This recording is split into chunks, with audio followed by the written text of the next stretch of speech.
Anti-reflective coatings are one of the frequently used coatings. These coatings are applied on surfaces in which transmission of light needs to be maximized, such as in eyeglasses, solar cells, and camera lenses. In designing the coatings, the spectral region and range of incidence angles are taken into consideration.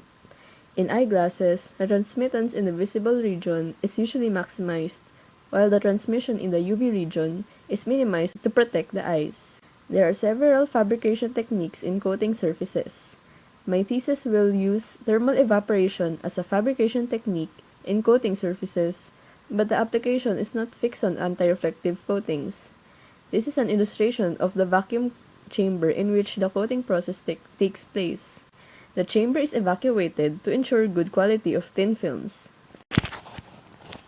However, my thesis will work on co-evaporation or co-deposition of dielectric materials for optical coatings. In co-evaporation, you have two materials that are evaporated simultaneously onto a single substrate, as shown in this figure. The resulting film will then be a mixture of these two materials. Through this, certain properties of the constituent materials could be modified. Inhomogeneous layers are ones in which the refractive index changes through the thickness of the layer. The work of Janicki et al. Designed anti-reflective coatings with gradient-refractive indices. The gradient-refractive index could be made with two materials, one with a high index and the other with a low index. The inhomogeneous layers can be made to be very small, such that the layers are almost homogeneous. The graph shows the design, which was optimized using a software.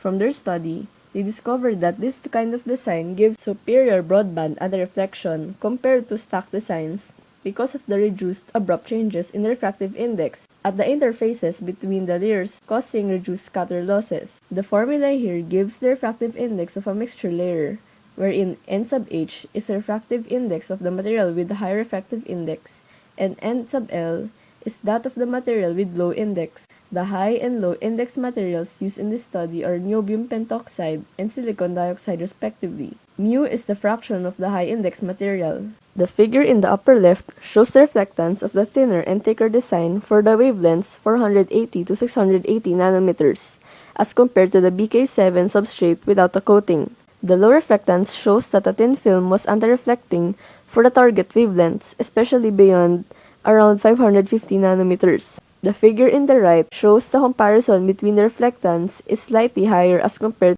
to that for the normal incidence. Meanwhile, the figure in the lower left shows the comparison of the reflectance for the high-low index stack design and that of the hybrid design at different angles of the incidence. Based on the data, the anti-reflecting property works best at normal incidence. At wavelengths between 500 to 600 nanometers, the reflectance of the hybrid design is lower than that of the higher layer design, but for other wavelengths, the opposite applies. For the 50 degrees angle of incidence, the performance of the HL design seems to be better than that of the hybrid design.